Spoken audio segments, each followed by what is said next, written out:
मथुरा के थाना कोसीकला क्षेत्र में फरसा वाले बाबा की मौत के मामले में बवाल करने वाले उपद्रवियों के खिलाफ पुलिस ने की कार्रवाई। सड़क पर जाम और पथराव करने वालों के खिलाफ प्रशासन और पुलिस का डंडा चलना शुरू हुआ। गौरक्षक कहे जाने वाले दक्ष चौधरी सहित उसकी टीम के कई लोगों को पुलिस ने गिरफ्तार किया।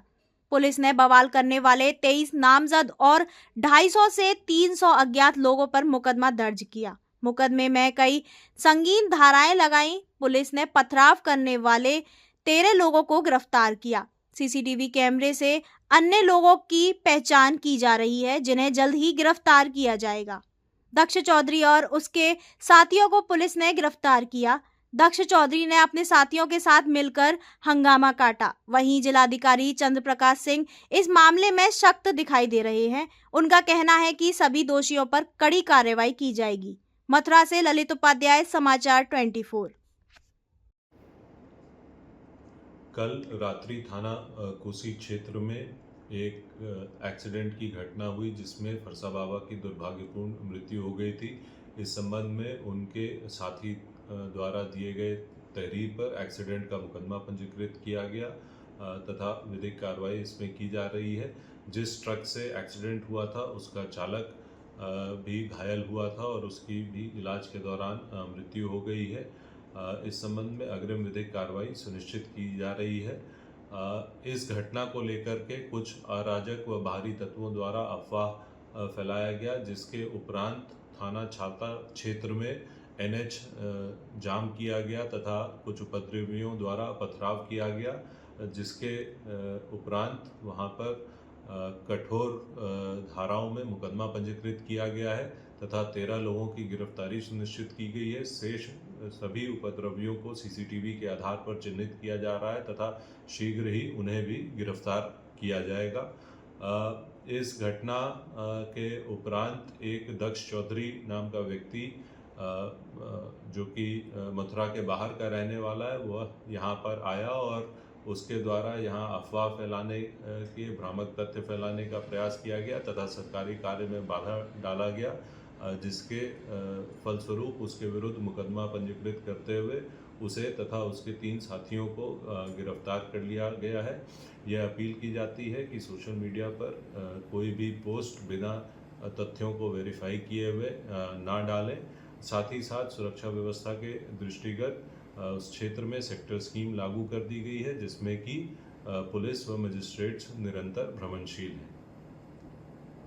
शेखर बाबा जो फरसा वाले बाबा के नाम से मशहूर थे, उनकी दुर्घटना हुई, उसमें मृत्यु हो गई और जो जिस ट्रक से दुर्घटना हुई थी उस ट्रक का ड्राइवर भी मृत हो गया है, क्योंकि ट्रक भी काफ़ी क्षतिग्रस्त हुई थी। बाबा जी का इस क्षेत्र में काफ़ी गौ सेवा के लिए तत्पर रहते थे और अपने पूरा जीवन उन्होंने गौ सेवा के लिए समर्पित किया हुआ था। और यहाँ का जो जनमानस है, ये ब्रज है, गोवर्धन का क्षेत्र है, जिसमें गाय के प्रति और गौवंश के प्रति लोगों की अटूट श्रद्धा, अगाध श्रद्धा है। और उनके इस असामयिक मृत्यु से यहाँ के लोगों में एक दुख की लहर है और जो उनकी भावना है उसका मतलब हम लोग भी दुखी हैं। और उसको लेकर के आज थोड़ा कानून व्यवस्था बाधित हुई थी और फिर हम लोगों ने चर्चा की।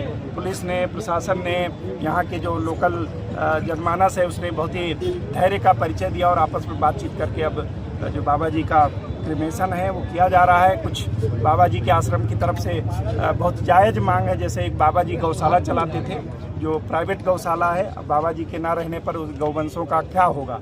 तो हम लोग, चूँकि सरकार गौशाला को सहायता देती है, तो इस गौशाला की सभी गौवंशों की रक्षा सरकार का दायित्व है और हम लोग उसका करेंगे। आज से ही यहाँ के खंड विकास अधिकारी आएंगे और इस पूरी गौशाला का देखरेख करेंगे और यहाँ के उप जिलाधिकारी को भी अभी मैंने बता दिया है। दूसरे ये था कि बाबा जी को शहीद का दर्जा दिया जाए और बाबा, चूँकि शहीद तो वही होता है जो सबके दिलों पे राज करता है और यहाँ के जनमानस में बाबा जी की काफ़ी लोग मान्यता है और लोग उनको मानते हैं, तो और उनको एक स्मारक बनवाया जाए तो यहाँ कोई इसमें समस्या नहीं है। कुछ ये है कि जो गौसेवक लोग हैं उनको लाइसेंस दिया जाए ताकि वो रात में इधर, चूँकि बॉर्डर का एरिया है, 2 बॉर्डर लगता है, राजस्थान का लगता है और हरियाणा का लगता है, मेवात का क्षेत्र है, मैंने कहा है कि जो पात्र होगा, जो लाइसेंस पाने का पात्र होगा, उसको बिल्कुल लाइसेंस देंगे। उसके हर व्यक्ति के जीवन की रक्षा करना मेरा पदेन कर्तव्य है, नैतिक दायित्व है। तो अगर किसी को भी लाइसेंस की आवश्यकता होगी और वो पात्र होगा, नियम के तहत आता होगा, तो ज़रूर उस पर विचार किया जाएगा। इसके अलावा एक चौकी खोलने की और ये है कि जैसे राजस्थान में कोई टास्क फोर्स बनी हुई है, यहाँ भी टास्क फोर्स बने तो उस पर भी हम लोगों को कोई समस्या नहीं है। कानून व्यवस्था बेहतर से बेहतर ऑलरेडी है उत्तर प्रदेश में।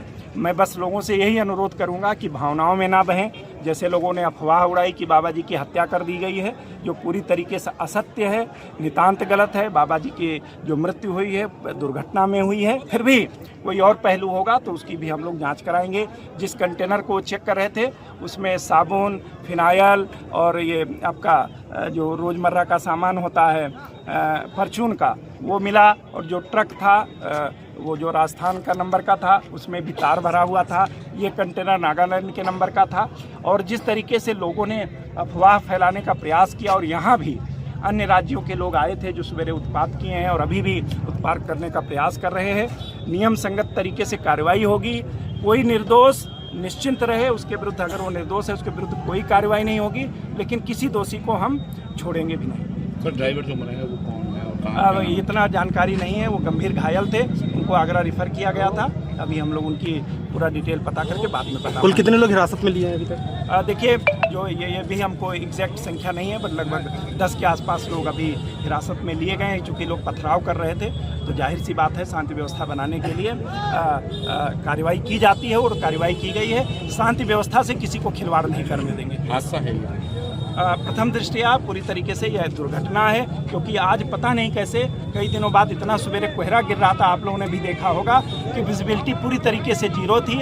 आगे का कंटेनर इन्होंने रुकवाया था, इनके साथ कुछ और लोग भी थे, और पीछे की ट्रक आकर के वो है, जिसका एक वीडियो भी हम लोगों को मिला है। तो प्रथम दृष्टया ये लगता है दुर्घटना, फिर भी हर पहलू की हम लोग जाँच कराएंगे।